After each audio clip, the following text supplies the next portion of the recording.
All right, we're back here on campus in Appalachian with some happy Appalachian Eagles. Guys, last weekend you guys took on Galesville, who's a 2-1 team. I mean, they've been playing some really good football, but you guys were able to handle business early and often and went on to, was it 56-7 victory? 56-0. 56-0. 56-0 victory. Coach, take us back to last Friday night and how it all transpired. Galesville had that Jackson Sintel. He didn't get to play against us, and he's a really good football player. We prepared all last week. They'd been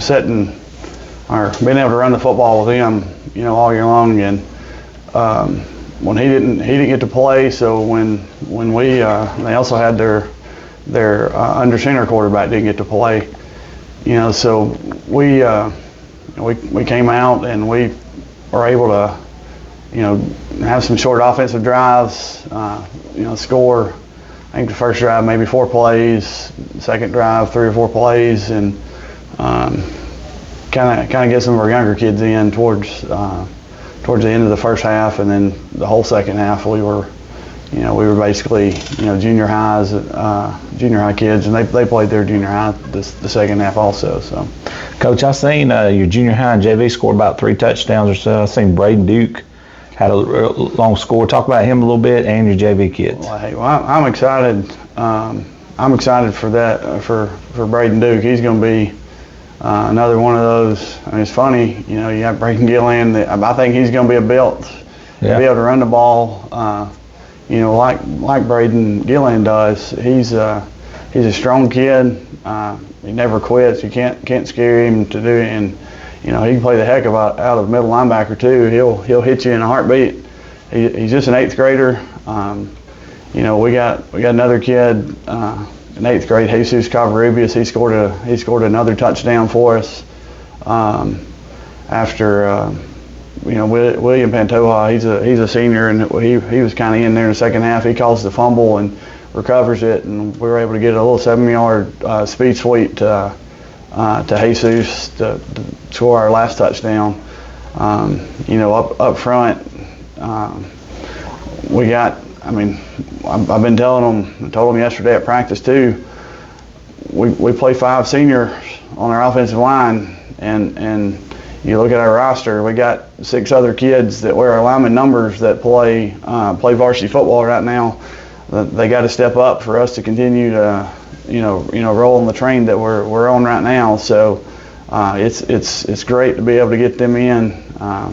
You got Ty Osmond, Cole Osmond, and Drew Beard, and who else? Caleb Blakely. I forget who we played at the other guard. Maybe William Pantoja played the other guard Friday, but it was great to see them get their feet wet in varsity play too. So I'm excited for that junior high bunch to, like I said, we're going to need Braden Duke to help some next year. We got Cole Smith. He'll be our running back next year, but I think Braden Duke's going to carry a lot of the load too. He's going to help out. Coach, who you got with you here today? To my immediate right here, we have Jason Talbert. He's a senior. He plays on our offensive line. He plays left tackle. And then we have our team comedian over here. He plays right tackle. Levi Alderson. He's these two kids. They work hard. They do exactly what you ask them to do. You can never take Levi too serious, because he's one of those guys. He's a lot like me. We have that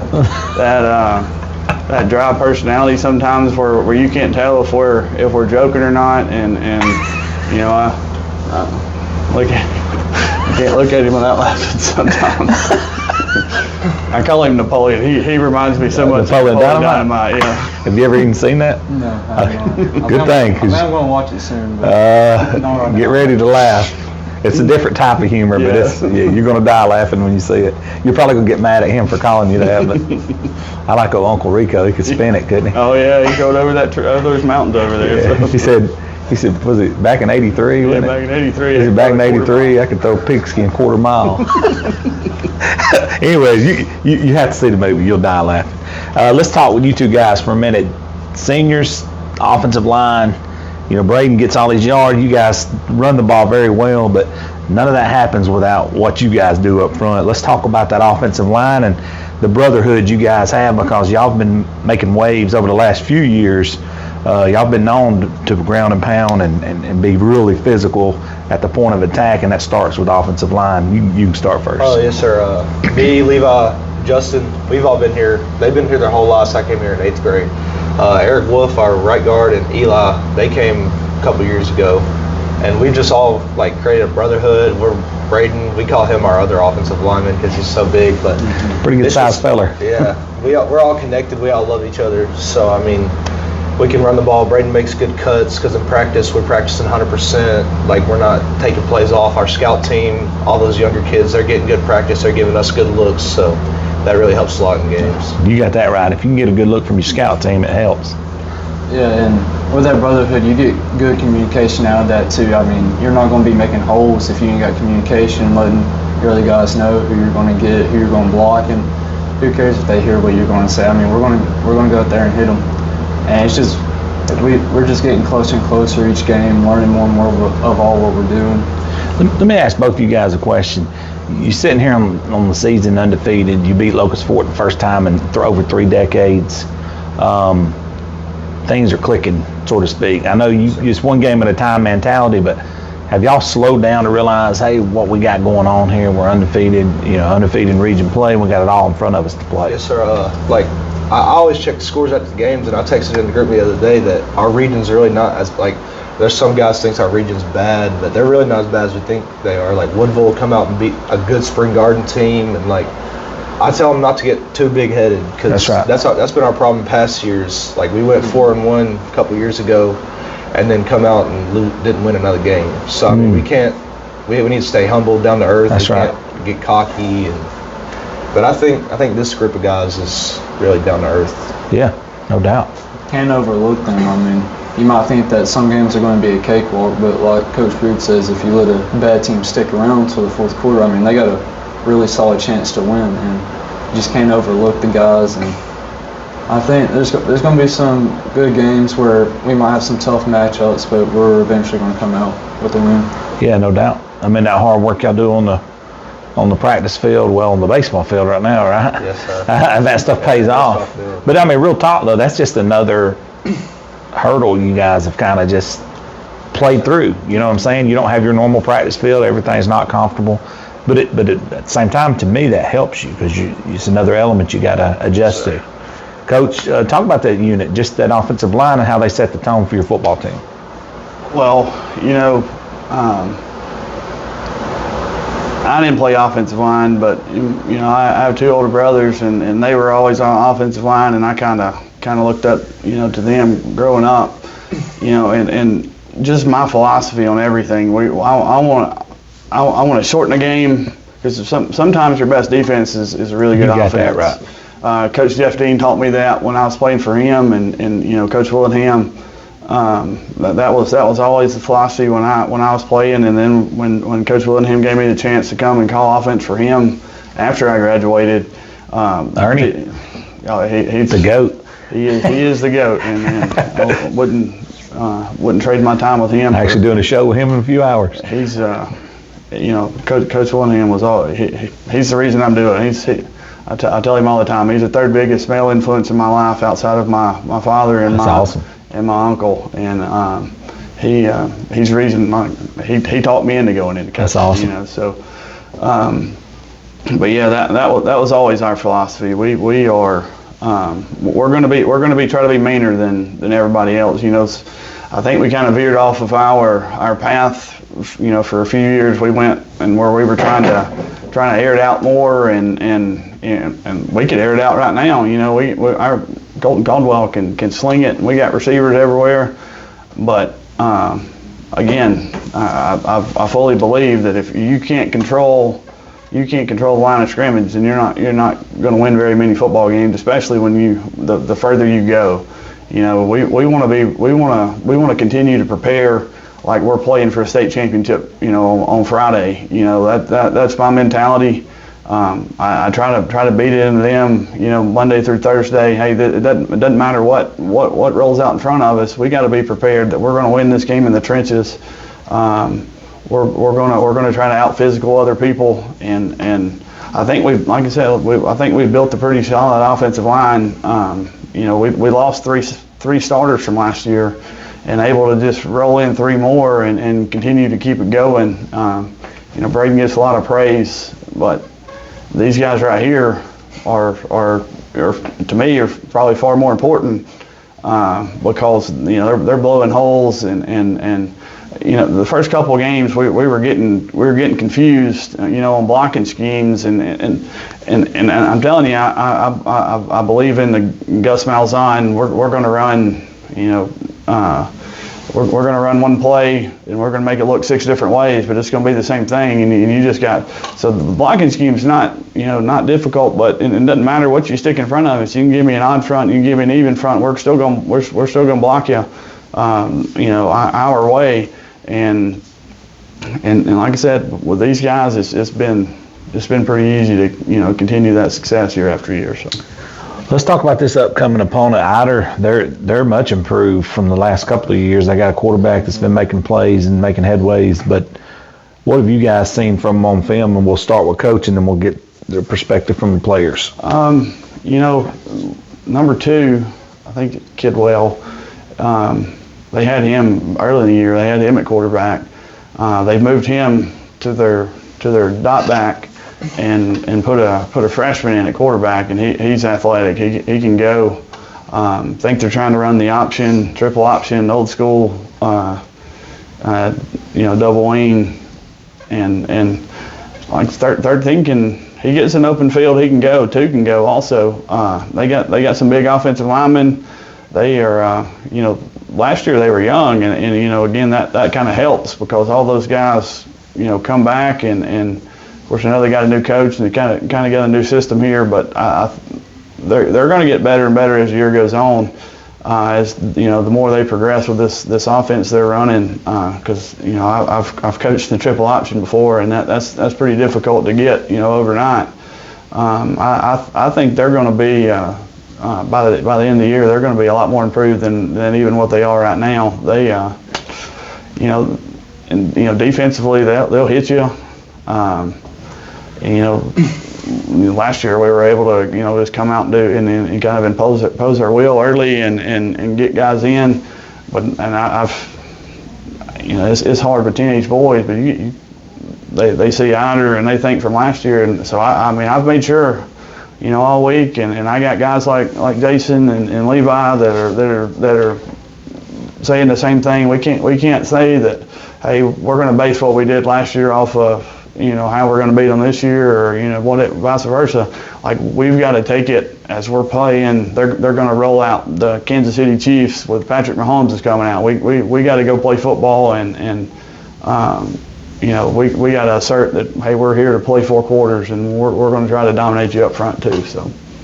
Yes, sir. They're definitely a whole lot better than they was last year. Like played close to Valley Head last week.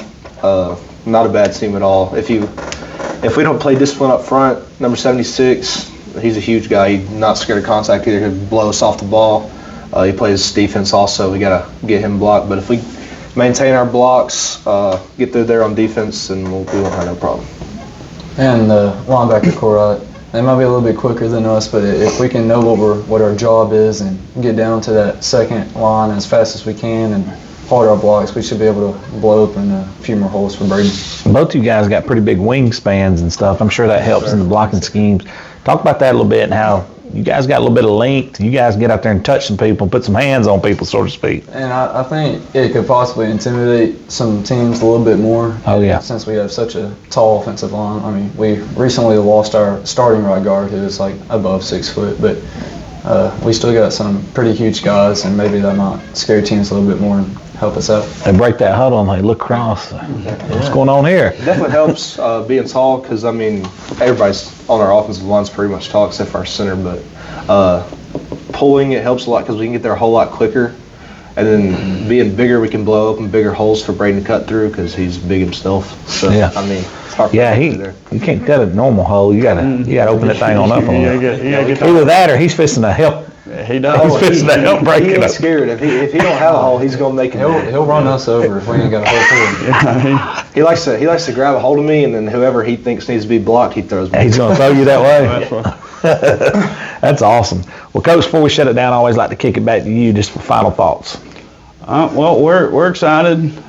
We got finally got some votes in the sports writers poll this week. That was huge because last year I felt there were times that we didn't we didn't get looks that. And I thought we were a really good football team. We only lost 2 games and never received one single vote. Azapole got beat by Locust Fork, who was a second-round playoff team and would have been more if Dino would have stayed healthy, and got beat by Spring Garden, and they were highly ranked when we played them. So I think good things are happening for us right now. We're starting to kind of get some of the recognition that these guys deserve. And again, I tell them, the same thing. You can use examples of, Alabama and places that college that gets ranked, but it don't mean anything if you don't go out and you're 1-0 every week. You're gonna, if you're successful and you continue to be 1-0 every week, you're going to continue to get more and more recognition. I think it's stuff like that's great because the more I can get these kids talked about, it has nothing to do with Neil or I or first off, this is where I went to school. I was a part of the state baseball championship. That was huge. I'd like to have another ring, and my hands are so big that they had to upsize it, so I wear it on my bird finger. So I thought I just want another one for the other hand. That'd be awesome. Anytime that our school is successful, and I don't care if we're playing badminton or whatever. I love it. I want everybody to know how great of a community that we live in. This is my home. I got family that live all up down this road right here. I grew up 3 miles, down the road right here. The more that these young kids can be talked about from Appalachian, I think is great. Again, it's on me to make sure that our heads are screwed on right, and that we know that it doesn't matter what anybody says about us, that we want to be 1-0 on Friday. What happened last week, don't matter. What happens next week, don't matter yet. We got to be locked in on either, and I think we do a pretty good job about that. We don't take anybody for granted. In the past, I think we've kind of done some stuff like that, but I got guys like this right here that help me, him and Levi, and our whole offensive line, again, seniors, and you got Braden, is helping mold these young guys, and hey, we got to play it play by play. We can't control what happened last play. We can't control what happens next play yet. We got to worry about and focus on the things, what's happening in the present, and again, as long as we can stay locked in and have I feel really good about our football team right now, and like I said, I love these guys. They make my job a lot easier on Friday night. So, no doubt. Well, Coach, hey, I appreciate you guys sitting in with us, the comic relief, everything. Now, I appreciate it. Thank you guys.